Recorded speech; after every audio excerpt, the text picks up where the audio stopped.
وَقَاتِلُوا فِي سَبِيلِ اللَّهِ وَاعْلَمُوا أَنَّ اللَّهَ سَمِيعٌ عَلِيمٌ، اور جنگ کرو اللہ کے راستے میں اور جان لو اللہ تعالیٰ سب کچھ سننے والا اور جاننے والا ہے۔ مَنْ ذَا الَّذِي يُقْرِضُ اللَّهَ قَرْضًا حَسَنًا فَيُضَاعِفَهُ لَهُ أَضْعَافًا كَثِيرًا، کون ہے وہ شخص کہ جو اللہ کو قرض حسنہ دے؟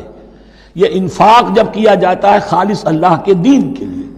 تو اللہ کہتا ہے یہ میرے ذمہ قرض ہے، دین میرا ہے،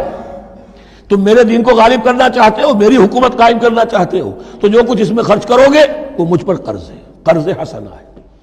من ذا الذی یقرض اللہ قرضا حسنا فیضاعفہ لہ، تو اللہ اس کو اس کے لیے بڑھاتا رہے، دگنا کرتا رہے، اضعافا کثیرا، دگنا چوگنا، بہت گنا۔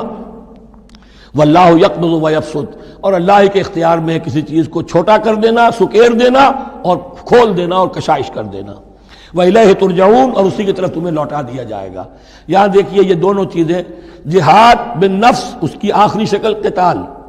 اور جہاد بالمال اس کے لیے پہلے لفظ آ رہا تھا انفاق، اب قرض حسنہ،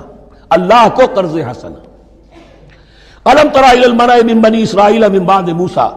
کیا تم نے غور نہیں کیا موسیٰ کے بعد بنی اسرائیل کے سرداروں پر، ملا من بعد موسیٰ، اذ قالوا لنبی لہم، جبکہ انہوں نے اپنے نبی سے کہا، یہ تو میں آپ کو حدیث سنا چکا ہوں، کوئی وقت ایسا نہیں گزرا حضرت موسیٰ کے بعد کہ نبی کوئی نہ کوئی موجود نہ رہا ہو، حضرت عیسیٰ تک۔ اس زمانے کے جو نبی تھے ان سے انہوں نے کہا لَهُمْ مُبَعَثْ لَنَا مَلِكًا نُقَاتِلْ فِي سَبِيلِ اللَّهِ، اب ہمارے لیے کوئی بادشاہ مقرر کر دیجئے تاکہ ہم اللہ کی راہ میں قتال کریں، جنگ کریں۔ یہاں بادشاہ سے مراد ہے جو سپہ سالار ہو، نبی ہے تو ظاہر بات ہے کہ نبی کا رتبہ تو بلند رہے گا، لیکن نبی کے تابع ہو کر کوئی شخص کہ جو جنگ کی سپہ سالاری کر سکے اس کو نامزد کر دیجئے۔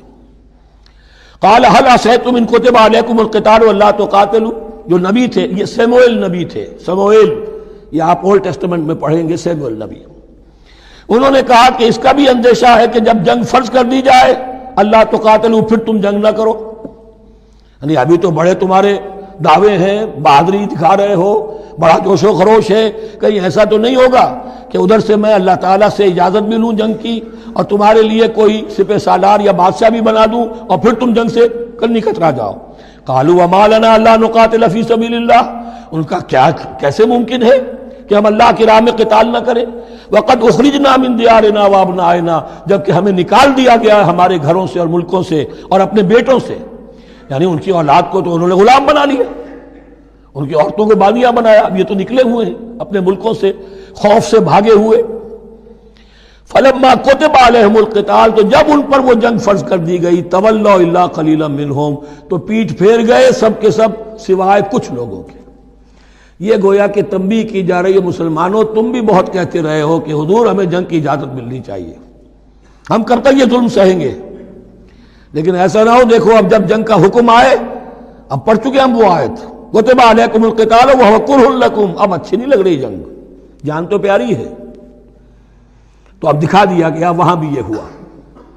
واللہ علیم بالظالمین، اور اللہ ایسے ظالموں سے خوب باخبر ہے۔